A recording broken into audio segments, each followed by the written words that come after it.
Hello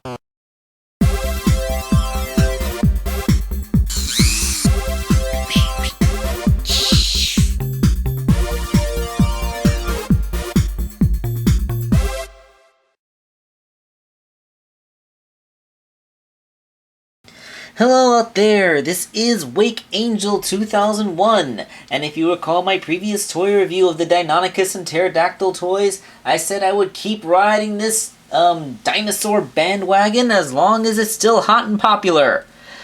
So I'm continuing with my Dinobot Swoop, animated Swoop, that is. The only other Dinobot I have besides Fall of Cybertron Grimlock.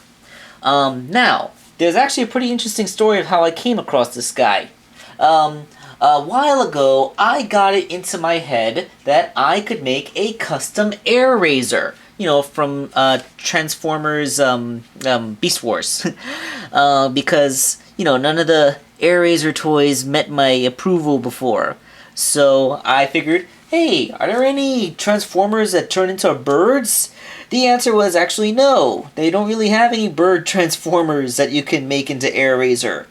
However, this dude, with his slim physique and this pterodactyl mold, which kind of looks more bird-like than pterodactylish, especially the way the legs hang, actually would have made a pretty good base. So I set off to eBay to see if I could find Swoop, only to find that 99% of them were like 50-something bucks, because apparently people really like him. And, well, why wouldn't they? Because he's a robot pterodactyl. How awesome is that? Yeah, so, I actually had to go to an international search and found a seller in France who was actually willing to let one go for like 10 bucks or so. And even with international shipping, I still got it for like less than 17. I don't remember the exact price, but it was very economical and only slightly more than the deluxe price point, which is really cool. So when I arrived, I realized that in order to find this thing, I actually had to look on another continent, and I realized that it would be a very bad course to go taking apart this rare action figure just to make my hodgepodge version of a bird. So I wisely decided to just keep him and indulge in the awesome pterodactyl robot. So I've been doing a bit of a turnaround so you can admire his pterodactyl mode. Aside from the bird-like feet, it's actually pretty reasonable as a pterodactyl. I mean, if you think about G1 Swoop, that looked more like a plane with a pterodactyl theme. Well, this one actually does look like a robot pterodactyl, with the exception of the longer legs. His single accessory is this awesome mace, which is really cool. It has an actual plastic chain, and the mace itself is a gray ball with some orange and translucent accents to make it look like a piece of cooled lava. That's pretty awesome. And it has a couple of peg holes, so it can peg into his feet for that whole standing on a rock look that I was showing off before.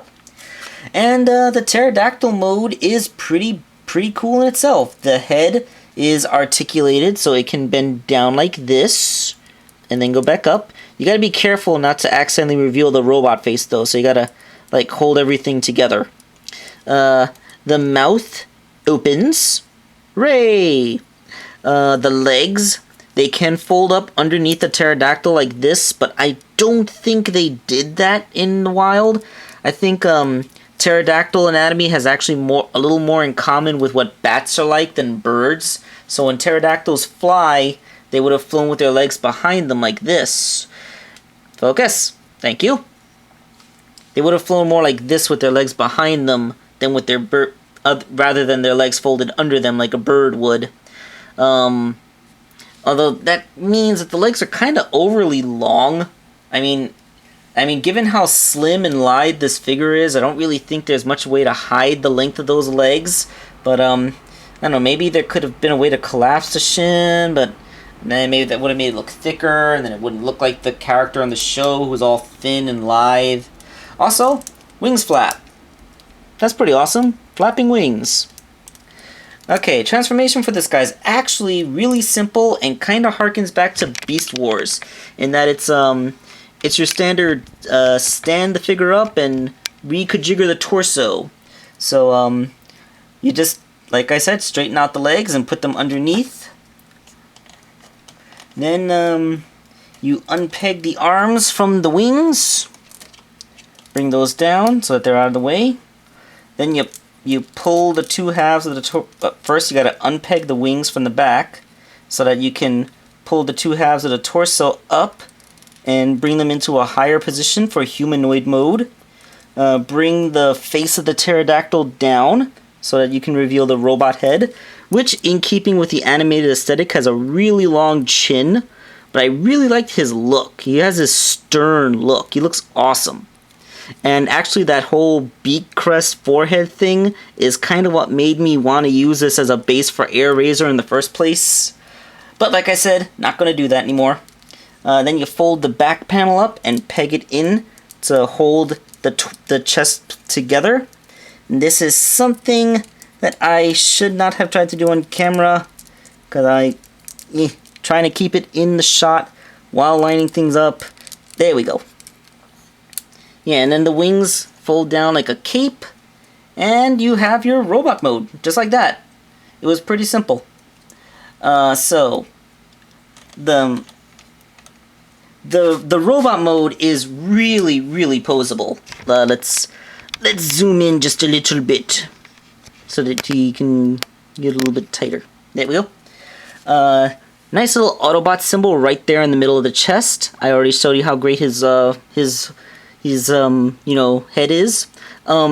Really nice design. He's so slim and lithe. This is really awesome. Like there's no like, he's not just a big pile of crap. This is like a very slim, concise figure that looks great. Articulation is actually fantastic too. The head is on like a hinge and then a ball joint, so it has plenty of range and expressiveness. The arms are kind of weird, but really functional. Like there's a main swivel here that can go all the way around, but then there's a ball joint, which it's kind of weird that you see the ball there, but it affords him great outward movement, which is just fine. The elbow is a little bit weird. It can go both directions for some reason, but not very far in either direction. I'd say maybe 70 degrees. And he has a hinge on his wrist, which allows him to, like, beckon. Like, come. Yeah, this guy is he's just cool. The legs, ball-jointed hips, and the hips seem to have, like, this little hinge thing going on so that they can actually come down. Like, when you move one hip up, the other one moves down, and vice versa. It's kind of interesting. Kind of a unique thing to the waist, the hips. Oh yes, there is a waist joint. Despite the fact that I think they intend for the beak to kind of peg in down there because there's an indentation, still is a waist joint, and I admire that. Legs can go all the way up. The knees are double jointed, although this is mostly just the pterodactyl mode knee there. The real knee is here for the robot mode, and it gets a good 90-degree bend. That's fine. Ball jointed ankles give him a nice splay, and he has like a little, his rear claw can close, which, you know, it's for gripping the mace in pterodactyl mode. All of these joints make for a really cool, really posable figure, and that's just fantastic. The wings on the back are still articulated, and you can bring them out. It actually makes it look like he can still fly even in this mode, which is cool because you can tilt his head back so you can have like that standard superhero look when he's flying. Look at that. That's fantastic. I love this guy's posability. I want to hang him from the ceiling like this. This is so cool. Alright, so the thing is, his color scheme is a great G1 throwback too. Like there's no extraneous rainbow colors here. He's gray, blue, gold, and red, just like the old cartoon. Even if he's not as bulked up and like a pterodactyl themed jet as he was in a G1 cartoon, he's still he just looks like a sleeker, more modernized version of it. And despite being the animated aesthetic, he still blends pretty well with other Transformers figures. Why don't we get him out next to my only other Dinobot, the Fall of Cybertron Grimlock.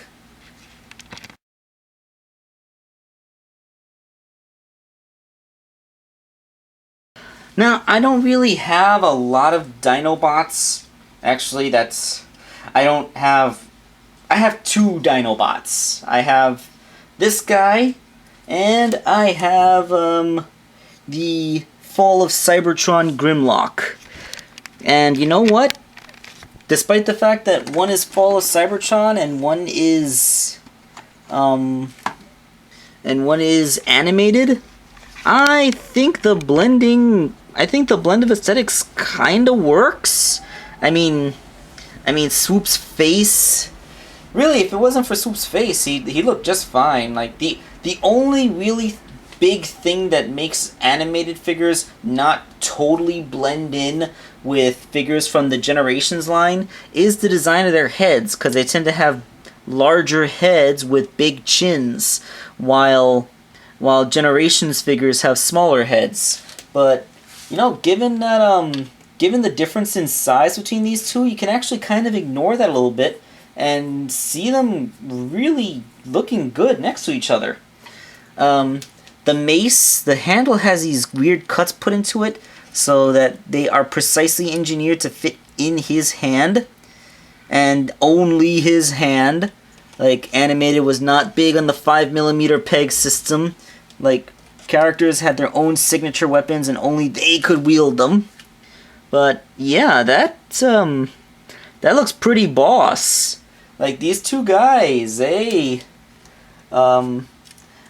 never did make the Dinobots from the Fall of Cybertron line. It was pretty much just Grimlock. They never made to my knowledge, they never made a Fall of Cybertron Slug or Swoop or any of the other Dinobots. I don't know. A lot of people. I mean, I can't really afford a masterpiece Grimlock, and although not bad, not really the biggest fan of the Age of Extinction Grimlock look. So I think my Fall of Cybertron dude standing next to this animated dude, I think they cut a pretty cool team. Now I'm wondering if they're gonna do new Dinobots for Combiner Wars. If they do, that will be hilarious.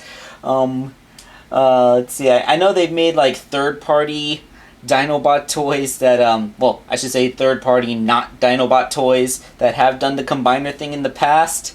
But, I don't know, if they make a nice, cutely attainable Triceratops, Stegosaurus, and Apatosaurus, which they, admittedly, they did all those for the movie line, although they are very much more spiky, and although still cool, although I like how the new Dinobots are not mired in the problems of your usual movie aesthetic figures, but they wouldn't really blend in with these guys, because these guys are all smooth and tech-greeble, while those other dudes are all made of knives and panels and medieval armor aesthetics.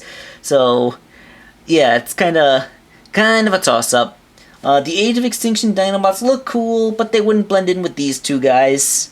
And despite being from as different a source material as animated and Fall of Cybertron, these two dudes blend in pretty well together, and I like that. Okay, so this has been Wakeangel2K1, cashing in on the dinosaur train just a little bit more, and I'm signing off.